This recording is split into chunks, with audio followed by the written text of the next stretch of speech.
મોહનથાળ જેવી દાણેદાર અને ટેસ્ટમાં એકદમ મોઢામાં મૂકતા જ ઓગળી જાય ને એવી સોફ્ટ આપણી આ સુખડી તૈયાર થશે. હલો ફ્રેન્ડ્સ, સુપર મેજિક રસોઈમાં મિત્રો હું આપણું સ્વાગત કરું છું. આજે હું સુખડીની રેસીપી, આપણે વરસાદી માહોલ હોય કે શિયાળો હોય, બધાની ફેવરિટ એટલે કે ખાસ ગુજરાતીની ટ્રેડિશનલ મીઠાઈ એટલે કે સુખડી, એ આપણે મોહનથાળ જેવો ટેસ્ટ આવશે અને મોહનથાળ જેવી દાણેદાર પણ બનશે. તો આપણે અમુક સિક્રેટ ઇન્ગ્રીડિયન્ટ નાખશું ને તો આ રીતે મોંમાં મૂકતા જ ઓગળી જાય ને એવી સોફ્ટ આપણી આ સુખડી તૈયાર થશે. તો એન્ડ સુધી જોડાયેલા રહેજો. ગમે તો લાઈક કરજો, શેર કરજો અને નવા મિત્રો હવે સબસ્ક્રાઈબ કરી દેજો અને બાજુમાં રહેલ બેલ આઇકનને પણ પ્રેસ કરજો, જેથી કરીને લેટેસ્ટ વિડીયોની માહિતી ડેઈલી તમને મળતી રહે. તો હવે ઇન્ગ્રેડિયન્ટમાં આપણે અત્યારે મેં રોટલીનો 2 કપ લોટ લીધો છે. જે આપણે એકદમ સોફ્ટ સુખડી બનાવવી હોય તો રોટલીનો લોટ લેવાનો. જે આપણે ભાખરીનો જાડો લોટ લઈએ છીએ ને એનાથી સોફ્ટ નહીં બને. પછી ઘી લીધું છે આપણે 1 કપ અને પોણો કપ જેવો આપણે દેશી ગોળ લીધો છે, દૂધ છે અને ચણાનો લોટ છે, ટોપરાનું ખમણ છે, સૂંઠનો પાવડર, કાજુ, બદામ અને ગુંદ, એલચી, આટલી વસ્તુ લેશું તો બનાવવાનું ચાલુ કરીએ. પહેલા તો આપણે જે આ 1 ચમચી મેં ગુંદ આખો લીધો છે, બાવળિયો ગુંદ આવે એને આપણે મિક્સર જારમાં પાવડર કરી લેશું એટલે આપણે એકદમ ઈઝી પડે. તો જો આ રીતે આપણે ગુંદનો પાવડર કરી લેશું ને એટલે આપણે ઈઝી થોડુંક પડશે જ્યારે આપણે સુખડીમાં એડ કરવું હશે ને ત્યારે. તો એને પણ આપણે એક વાટકીમાં કાઢી લઈએ. હવે 1 ચમચી આપણે બદામ અને 1 ચમચી કાજુ લીધા છે, એને પણ આપણે મિક્સર જારમાં દરદરો પાવડર કરી લેશું અને 1 ચમચી જેવું આપણે ટોપરાનું ખમણ પણ નાખી દેશું. જો આ રીતે તમે નાખશો ને તો કોઈ પણ જે દાંત વગરના હશે ને એ પણ ખાઈ શકશે. તો આ પાવડરને પણ આપણે એક વાટકીમાં લઈ લઈ. તો ગેસ ઓન કરી અને એક પેનમાં આપણે હવે જે ઘી લીધું છે 1 કપ એ આપણે નાખી દેશું અને ઘીને થોડુંક ગરમ થવા દેશું. એટલે તમારી સુખડી ક્યારેય ચીકણી પણ નહીં થાય અને એકદમ સરસ તૈયાર થશે. આપણું ઘી પણ જો ગરમ થઈ ગયું છે તો હવે આપણે આ જે 2 કપ રોટલીનો લોટ લીધો છે એ આપણે એડ કરી દઈશું અને આ રીતે આપણે એને ચલાવતા રહેશું. જો આવી રીતે બબલ્સ આવે ને એવું ઘી ગરમ થશે ને તો તમારી સુખડી ક્યારેય ચીકણી નહીં બને. તો હવે આ રીતે આપણે કન્ટિન્યુ ચલાવી અને એકદમ સરસ મિક્સ કરી લેશું. આ રીતે આપણે જો મિક્સ કરી લીધું છે અને મીડિયમ ફ્લેમ રાખી છે ગેસની. તો આ રીતે આપણે એને કન્ટિન્યુ ચલાવતા રહેશું. આ રીતે આપણે કન્ટિન્યુ ચલાવતા રહેશું ને અત્યારે જો આપણે આવી રીતે હલાવીશું ને તો હજી શેકાશે ને એમ થોડુંક આપણે છૂટું ઘી પડશે ત્યાં સુધી આપણે કન્ટિન્યુ આ રીતે ચલાવતા રહેશું. અત્યારે આપણે લોટ શેકીએ છીએ ને તો ચમચામાં એમને લોચો થઈ જાય છે એટલે હજી આપણો લોટ શેકાણો નથી. શેકાશે ને એટલે ઓટોમેટિક તમારો ચમચો જે હલાવતા હશો ને તવેથો એ ક્લીન થઈ જાય ને એવી રીતે તમારો લોટ ચમચામાંથી પડી જાય ને ત્યારે તમારે સમજવું કે આપણો લોટ શેકાઈ ગયો છે. એટલે આ રીતે તમે જાણી શકો કે તમારો લોટ શેકાણો છે કે નહીં અને કલર પણ થોડોક ચેન્જીસ થશે. તો આ રીતે જો 7 થી 8 મિનિટ જેવું થયું છે અને જો આપણો લોટ પણ એકદમ ફ્લફી થઈ ગયો છે એટલે કે એકદમ કણીદાર થઈ લાગે છે તમને.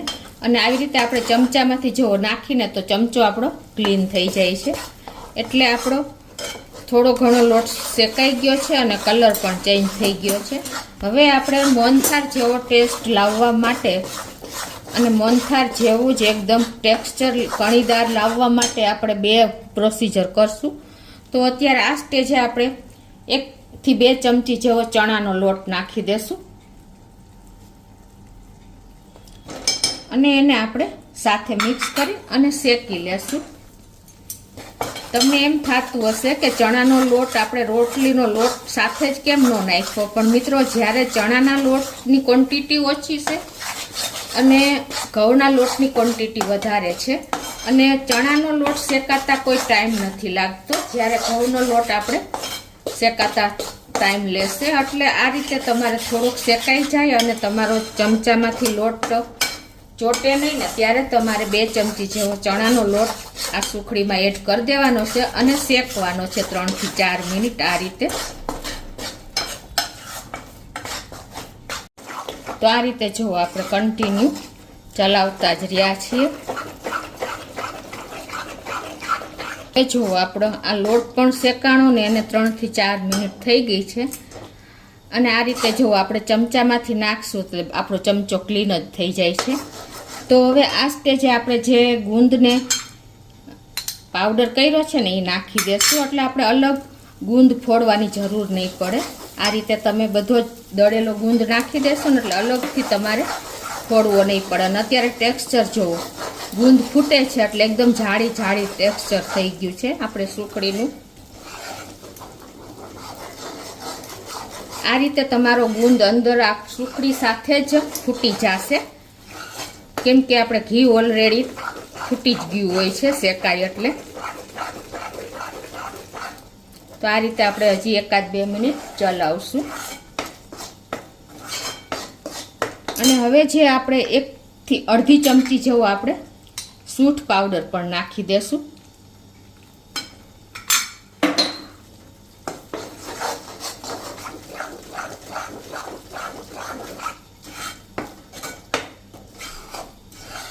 લોટ શેકાઈ જાય એટલે ઓટોમેટિક ઉપર આવી જાય, એકદમ ફ્લફી થઈ જાય અને ચમચાને ચોટે નહીં. આ એની નિશાની છે કે તમારો લોટનો કલર પણ ચેન્જ થઈ જાય. તો હવે આપણો લોટ પણ શેકાઈ ગયો છે, ગુંદ પણ ફૂટી ગયો છે.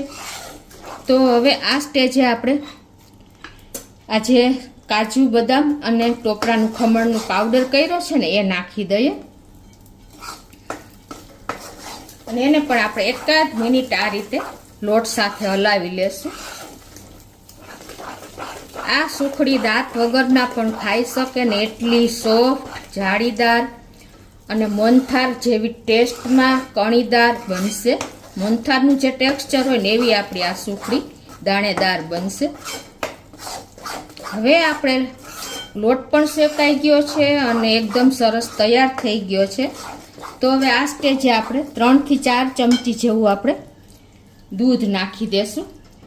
એકી સાથે નહીં નાખીએ પણ થોડું થોડું કરીને આપણે 1-1 ચમચી નાખશું.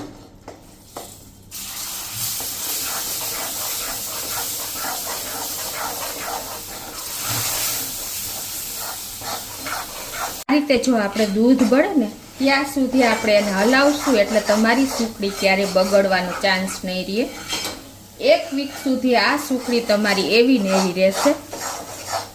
દૂધને બાળશો ને એટલે કોઈ ટેન્શન જ નહીં રહે. જ્યાં સુધી આ બબલ્સ બધાય દૂર થઈ જાય ને ત્યાં સુધી આપણે મીડિયમ ફ્લેમ ઉપર ચલાવતા જ રહેશું. લાસ્ટમાં આપણે 2 એલચીનો પાવડર પણ નાખી દઈએ. અને જો આપણે ઘી પણ છૂટું પડી ગયું છે અને લોટ પણ આપણો એકદમ સરસ, દૂધ પણ બળી ગયું છે. દૂધ બળી જશે ને એટલે આ રીતે તમારે ઘી છૂટું પડી જશે. તો હવે આપણે જો ઘી છૂટું પડી ગયું છે ને તો હવે ગેસ બંધ કરી દેશું. અને આપણો લોટ પણ આ રીતે ઠંડો 1 મિનિટ થવા દેશું. એટલે આપણી સુખડી ચવળ ન થાય, એકદમ મોઢામાં મૂકતા જ ઓગળી જાય ને એવી થઈ જાય. તો આપણે નીચે લઈ અને થોડોક આપણે ઠંડો કરશું, 95% જેવો. તો જો આપણો લોટ પણ ઠંડો થઈ ગયો છે. થોડો ઘણો વધારે ઠંડો નથી કરવાનો, પણ તમને મેં કીધું એમ 95% જેવો ઠંડો થાય ને ત્યાં સુધી કરવાનો છે. હવે આપણે 1/4 કપ જેવો દેશી ગોળ નાખી દઈએ.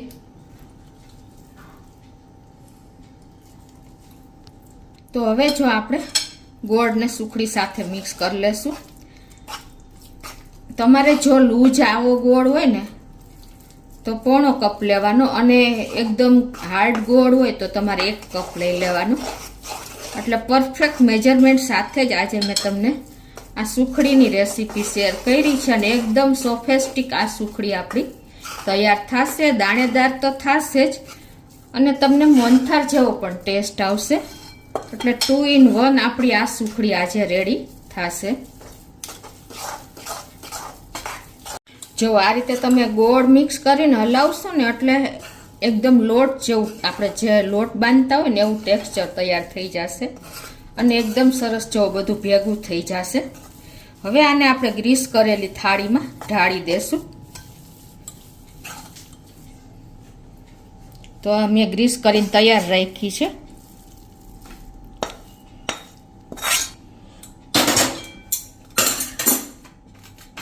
અને આ રીતે આપણે એને પ્રેસ કરી અને ઇવનલી સરસ તૈયાર કરી દઈએ પ્લેટમાં.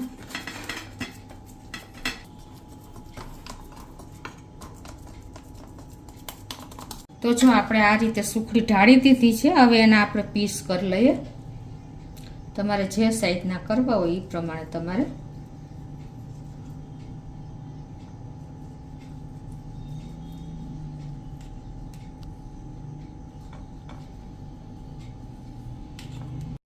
તો આપણી સુખડીના પણ જો પીસ થઈ ગયા છે અને ઠંડી પણ થઈ ગઈ છે. તો તમને એક પીસ કાઢીને પણ બતાવી દો. જો મિત્રો એકદમ સરસ બધી જ આપણી ઢેફલી છૂટી પડી જાય ને એવી સરસ તૈયાર થઈ છે. જો આ રીતે મોઢામાં મૂકતા જ લોક થઈ જાય એવી આપણી સુખડી તૈયાર થઈ છે મિત્રો. તમને અડી પણ નહીં શકો ને એટલી સરસ આપણી સુખડી જો રેડી થઈ ગઈ છે. તો ચોક્કસ તમને આ વિડીયો ઉપયોગી થશે મિત્રો. એકદમ આપણે દાણેદાર અને મોહનથાળનો ટેસ્ટ આવે એવી અને આપણે ઘઉંના લોટની સુખડી તૈયાર છે. તો ચોક્કસ તમે એક વખત આ રીતે ટ્રાય કરજો અને કોમેન્ટ બોક્સમાં જણાવજો કે તમને આ વિડીયો કેવો લાગ્યો. ગમે તો લાઈક કરજો, શેર કરજો અને નવા મિત્રો સબસ્ક્રાઈબ કરવાનું તો બિલકુલ ના ભૂલતા.